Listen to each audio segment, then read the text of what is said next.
मौलाना आफताब अजहर सिद्दीकी साहब नाइक। नहमदुहु व नुसल्ली अला रसूलिहिल करीम,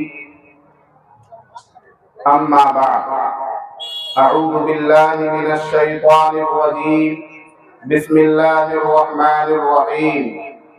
हल यस्तविल लज़ीना यअलमून वल लज़ीना ला यअलमून। क़ाल रसूलुल्लाह सल्लल्लाहु अलैहि वसल्लम, खैरुकुम मन तअल्लमल कुरआन व अल्लमा। स्टेज पर रौनक अफरोज उलमाए दीन बेहतरीन निजामत फरमा रहे मौलाना मुज़म्मिल हक नदवी साहब, मुझसे कबल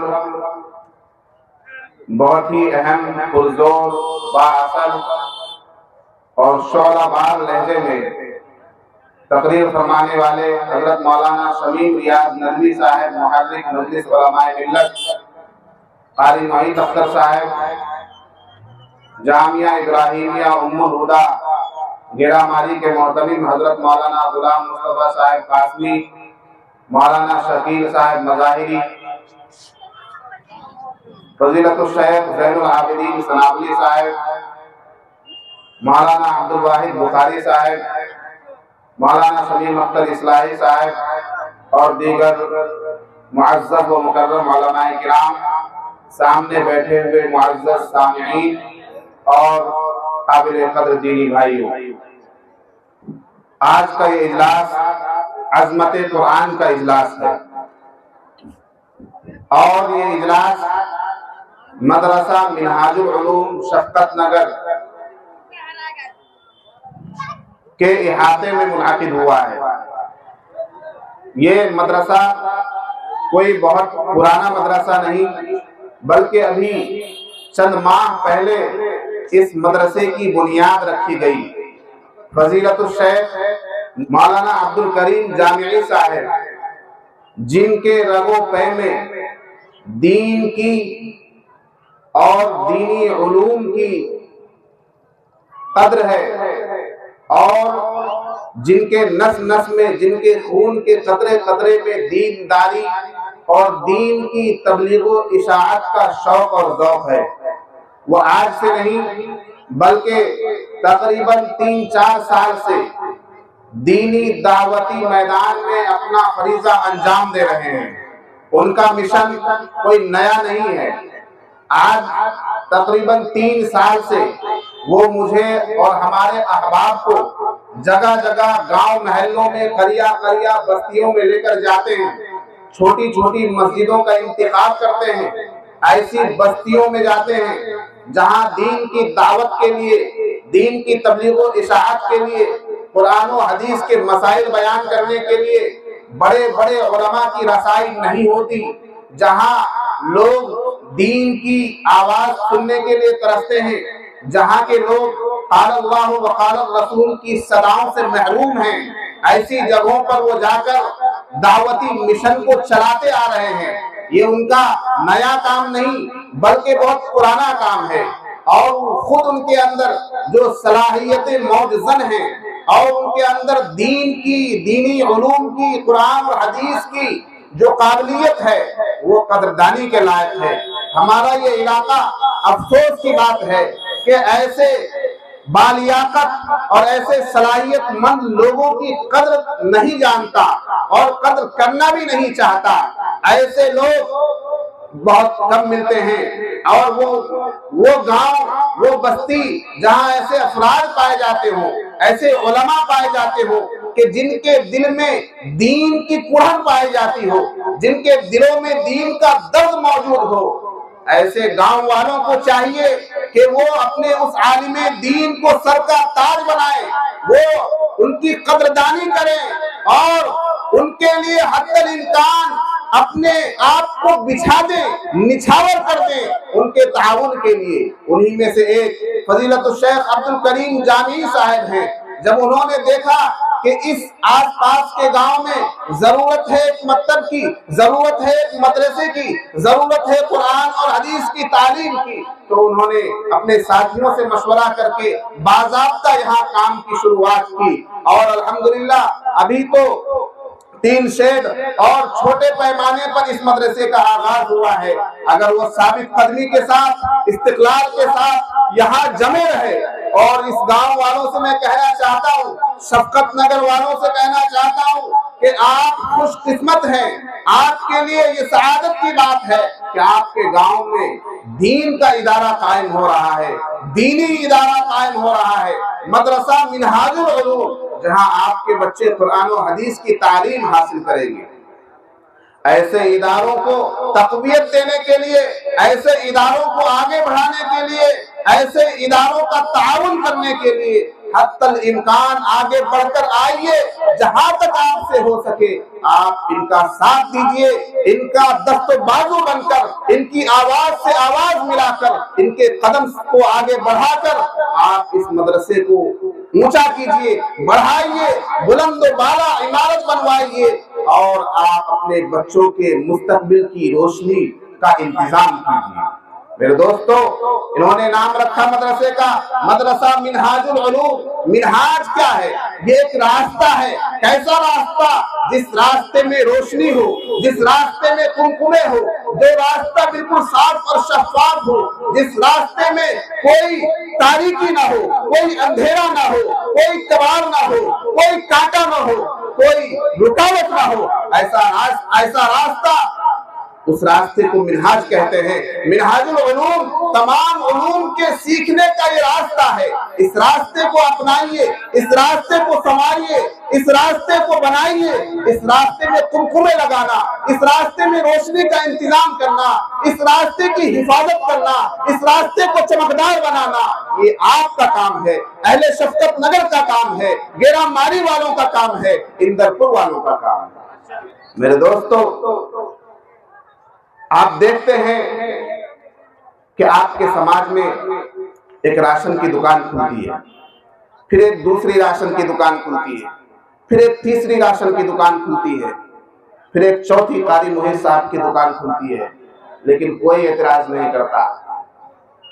जबकि आपको मालूम है कि जिसने राशन की दुकान की है उसका मकसद जाती मफाद है। हालांकि उसके जरिए गांव वालों को फायदा हो रहा है कि सामान लिया जा रहा है, लेकिन खोलने वाले का मकसद जाती मफाद है। अगर उसकी दुकान से उसको नफा ना हो तो वो दूसरे दिन बंद कर देगा, तीसरे दिन ताला लगा देगा दुकान पर। लेकिन हमारे बहुत से दीनदार भाई, उन्हें शर्म आनी चाहिए कि वो कहते हैं क्या ताला मदरसा, इतना मदरसा हो गया, मदरसे पर मदरसा खोल रहा है मौलवी लोग। अरे भाई, इतने सारे मदरसों की जरूरत क्या है? अच्छा, आपने ऐसा सोचा कैसे? बोलना तो बहुत दूर की बात है, आप ऐसा सोच कैसे लेते हैं? ये मदरसा क्या है? आपको मालूम है कि मदरसा क्या है?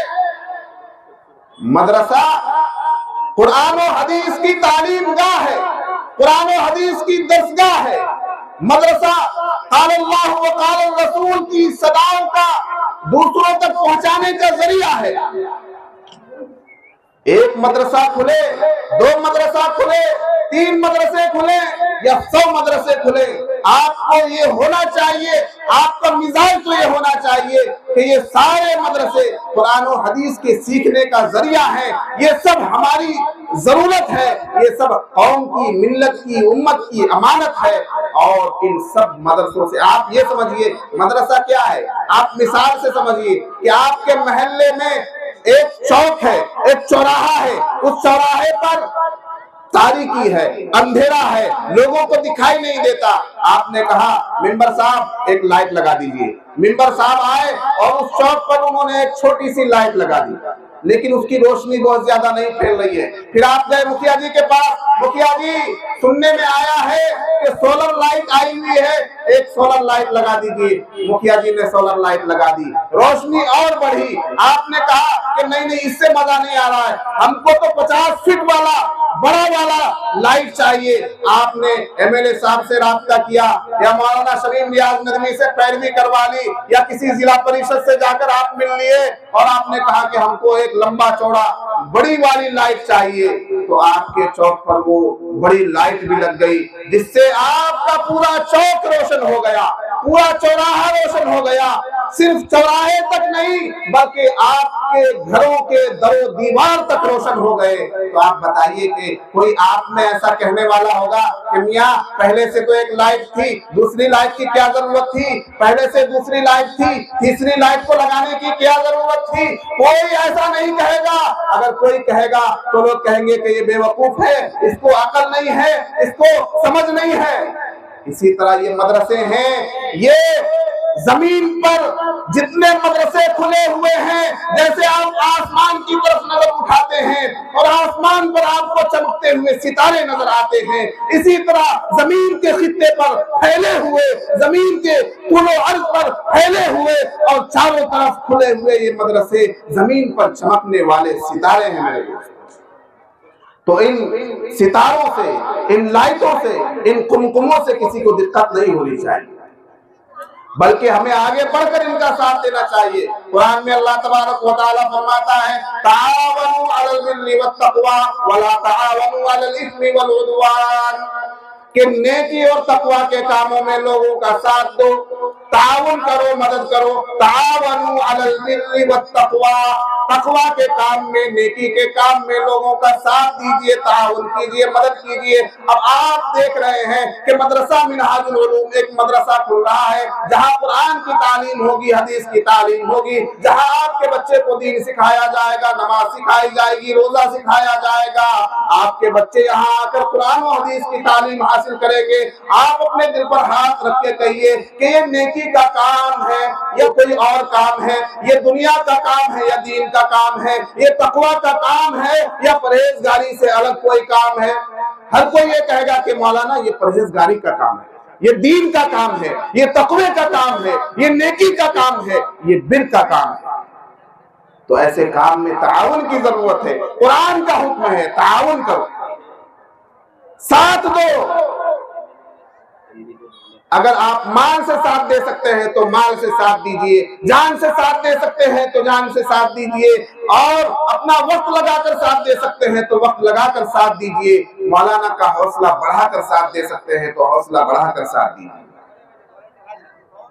लोग कहते तो हैं कि इतने मदरसे खुल गए, लेकिन उनसे मालूम करो कि तुम्हारी बस्ती में कितने हुफ्फाज हैं, जवाब देने के लिए तैयार नहीं। तुम्हारी बस्ती में कितने उलमा हैं, जवाब देने के लिए तैयार नहीं। मैं अभी आप लोगों में से 100 लोगों को अगर खड़ा करूं और उनसे मालूम करूं कि तुम 100 लोगों में कुरान पढ़ने वाले कितने लोग हैं, तो 20 लोग मुश्किल से निकल कर आएंगे। फिर उन 20 लोगों में अगर मैं मालूम करूं कि तुम 20 लोगों में सही तरीके से तजवीज के साथ, कवाइद के साथ, जैसा कि कारी मुहीद साहब पढ़ते हैं, जैसा कि मौलाना शमीम साहब पढ़ते हैं, कुरान पढ़ने वाले कितने हैं, तो उन 20 लोगों में से मुश्किल से 2 लोग मिलेंगे जो कुरान को तजवीज के साथ पढ़ने वाले होंगे। फिर उन 2 तजवीज से पढ़ने वाले लोगों से अगर मैं कहूं कि बताओ तुममें से कुरान को समझकर पढ़ने वाला कौन कौन है, तो वो दोनों भी अपनी मुंडी झुका लेंगे, अपना सर नीचे कर लेंगे या नहीं? तो बताओ कि कुरान की तालीम आम हो रही है या नहीं?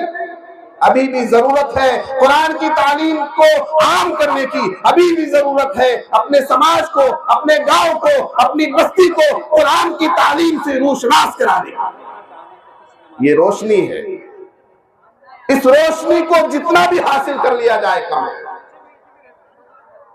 और अपने मदरसों को मजबूत करो मुसलमानों, अपने मकतब को मजबूत करो, अपनी मस्जिद को मजबूत करो, अपने दीन के मरकजों को मजबूत करो। इतना मजबूत कर लो कि वो आप आपके मुल्क का चमकता हुआ सितारा बन जाए, आपके मुल्क के मुस्तकबिल का मुकद्दर बन जाए। फिर किसी सरकार की, किसी हुकूमत की हिम्मत और जुर्रत ना हो कि वो आपके मरकज की तरफ निगाह उठाकर देखे। ये तभी होगा जब आप साथ देंगे, जब आप मजबूत बनाएंगे, तब ये इदारे मजबूत होंगे। हमेशा हक की बालादस्ती होती है, हमेशा सच्चाई की जीत होती है। सबक पर फिर सदाकत का, अदालत का, शुजाअत का लिया जाएगा तुझसे काम, दुनिया की इमामत का। हजरात, मैं अर्ज कर रहा था, आपने खबर सुनी उत्तर प्रदेश के अंदर यूपी हुकूमत की मनमानी से बहुत से घर तोड़े गए, उन घरों पर बुलडोजर चलाया गया, लेकिन सच्चाई की हमेशा जीत होती है। सुप्रीम कोर्ट का भी फैसला आया, सुप्रीम कोर्ट का फैसला आया, और क्या खूब फैसला आया कि घर तोड़ने की इजाजत हुकूमत को नहीं है, हुकूमत को ये तानाशाही करने की इजाजत नहीं है। लेकिन मुसलमानों, आप पर, आपके जज्बात पर, आपके दिल पर हुकूमत का खौफ असरअंदाज क्यों होता है मालूम है? इसलिए कि आपका रिश्ता दीन से कमजोर हो चुका है, आपका रिश्ता कुरान और हदीस से कमजोर हो चुका है। मैं आपको चैलेंज करके ये बात कहकर अपनी जगह लेना चाहता हूं कि अगर हमारा रिश्ता कुरान और हदीस से मजबूत हो जाए, अगर हम कुरान पाक को पढ़ने और समझने वाले हो जाए, तो दुनिया की कोई हुकूमत इस लायक नहीं है जो हमारे घरों की तरफ, हमारे मदरसों की तरफ, हमारे मकातिब की तरफ गलत निगाह भी उठा सके। और फिर उत्तर प्रदेश की हुकूमत की कुर्सी पर तो वो लोग बैठे हुए हैं कि जिनका सर ऊपर से भी खाली है और अंदर से भी खाली है। ये चंद रोज के मेहमान हैं, इनसे खौफ खाने की, घबराने की जरूरत नहीं है। आप अपने दीन पर आ जाइए, ये लोग अपनी लाइन पर आ जाएंगे। मदरसे से अपने आप को जोड़ लीजिए, मस्जिद से अपने आप को जोड़ लीजिए, मकतब से अपने आप को जोड़ लीजिए, अपना रिश्ता उलमाए किराम से मजबूत बना लीजिए।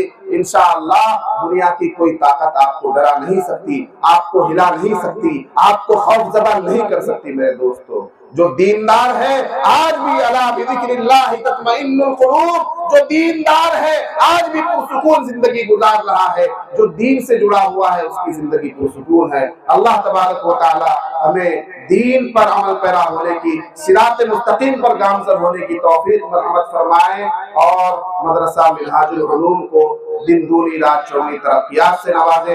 मौलाना अब्दुल करीम जामी साहब को साबित कदमी अता फरमाए और जज़ाए खैर अता फरमाए उन तमाम लोगों को जो इनका साथ दे रहे हैं, इनके साथ कदम से कदम मिलाकर चल रहे हैं, इनका हौसला बढ़ा रहे हैं, इनका ताउन कर रहे हैं। जिन लोगों ने भी ये पिंडाल सजाया है, इतना बड़ा निजाम खड़ा किया है, वो सब काबिल मुबारकबाद है। व आखिरु दावाना अल्हम्दुलिल्लाहि रब्बिल आलमीन।